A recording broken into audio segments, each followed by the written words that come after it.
আজকে দেখা করলাম আমি মিরাজ আফ্রিদি ভাইয়ের সাথে। ভাই যে আসলে এত মজার মানুষ, ভাইয়ের সাথে গল্প করে অনেক ভালো লাগছে। ভাইয়ের সাথে কিভাবে দেখা হলো তা থাকছে এই ভিডিওতে।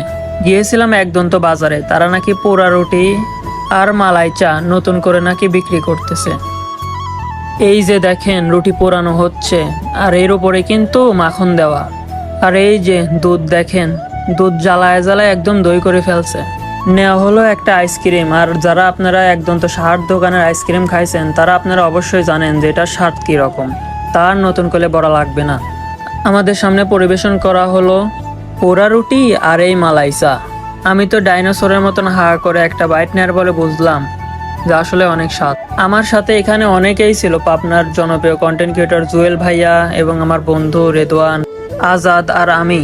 মিরাজ ভাই যে এত ভালো মনের মানুষ, তার সাথে আড্ডা না দিতে পারলে আমি হয়তো বুঝতামই না যে তিনি আসলে এতটা ভালো। তো দেখা হবে নেক্সট কোনো একটা ভিডিওতে। আজকের জন্য বাই।